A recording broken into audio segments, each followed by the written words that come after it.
غلام حاضر ہے.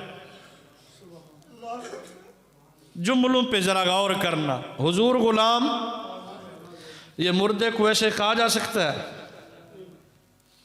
یہ کون فرما رہے ہیں؟ صدیق اکبر فرما رہے ہیں اور جماعت صحابہ کو فرما رہے ہیں کہ میرا جنازہ پڑھانے کے بعد میری چارپائی حضور کے روضے پہ لے جانا اور عرض کرنا حضور غلام حاضر ہیں. پتہ چلا صدیق اکبر جو نبیوں رسولوں کے بعد پوری کائنات میں سے جو افضل اور اعلیٰ ہستی ہے، اس نبی کے غلام نے جاتے جاتے عقیدہ بتایا، کائنات والو میرا نبی کل بھی زندہ تھا، میرا نبی آج بھی زندہ ہے. نبی کو کبھی مردہ نہ تصور کرنا، یہ نہ کہنا نبی مر کے مٹی میں مل گیا. یہ ان کی آرزو، یہ ان کی تمنا، یہ ان کی وصیت اور اس کے جو الفاظ ہیں کہ میری چارپائی کو لے جانا اور عرض کرنا حضور غلام حاضر ہے. صدیق پھر کیا کریں؟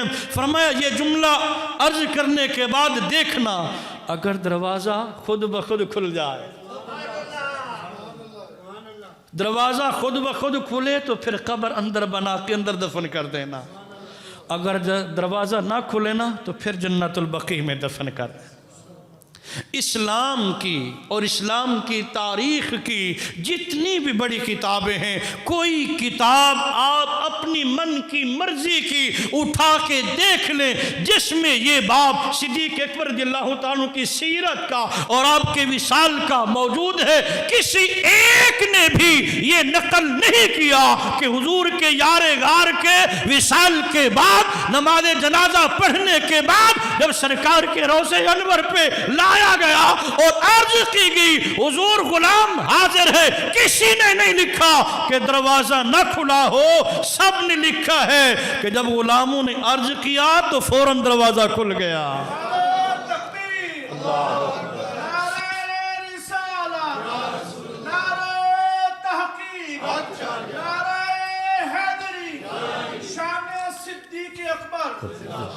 پھر صرف دروازہ ہی نہیں کھلا، آواز آئی اندر سے. جیسے یہ وہی منظر تھا جیسے ایک دوست اپنے دوست کے انتظار میں ہوتا ہے. الفاظ ہیں اوصل الحبیب الحبیب وفی روایت ادخل الحبیب الحبیب، یار کو یار کے ساتھ ملا دو. اندر سے آواز آنا اور پھر روز انور کے دروازے کا کھل جانا اس بات کی عظیم دلیل ہے صدیق اکبر وصال کے بعد بھی بڑی عظمتوں اور بڑے مقام و مرتبے کے حامل. اللہ کے نبی کے دربار کے اندر ان کا مقام اتنا عرفہ اور اعلیٰ. سرکار نے اپنی حیات ظاہری کے اندر فرمایا انت صاحبی فی الغار. صدیق تو غار میں میرا ساتھی تھا، وصاحبی علی الحوض، حوض کوثر پر بھی میرا ساتھی ہوگا. یہ جو درمیان والا پیریڈ ہے اس کا حضور نے ذکر نہیں کیا تھا. یہ دنیا کا سفر یہاں سے شروع ہوتا ہے اور محشر تک ختم ہوتا ہے، اس کے بعد تو جنت دوزخ کے فیصلے ہی ہے. یہ جو درمیان میں تھا عالم برزخ، اس کا سرکار نے اپنی حیات ظاہری کے اندر ذکر نہیں فرمایا تھا. یہ ہے تو غار میں میرا ساتھی ہے، تو مزار، تو حوض کوثر پہ بھی میرا ساتھی تھا. درمیان کے اندر صدیق اکبر رضی اللہ تعالی عنہ نے اپنی قلبی تمنا صحابہ کو بتا کے اور وصال ظاہری کے بعد دروازہ کھلا کے اندر دفن ہو کے بتا دیا امتیوں یہ وہ نبی ہے جس کے بارے میں یہ کہا جاتا ہے کہ لجپال پریت نو توڑ دے نہیں، جدی باں پھڑ دے انہوں. زندگی سے لے کر سارے سفر کے اندر میں امام الانبیاء کے ساتھ ہی ہوں. اور تم بھی کہتے ہو، زمانہ اس بات کو تسلیم کرتا ہے جہاں کی مٹی ہوتی ہے بندہ وہیں پہنچ جاتا ہے. اسباب بن جاتے ہیں. بندہ ہوتا کہیں کا ہے، فوت کہیں ہوتا ہے اور دفن. یہ معاملات ہوتے ہیں، پلاننگ ہوتی ہے اہل خانہ کی ورثاء کی. حقیقت یہ ہے کہ بندے کی مٹی جہاں سے بوقت تخلیق اٹھائی جاتی ہے نا، بعد از مرگ بندہ وہیں پہ.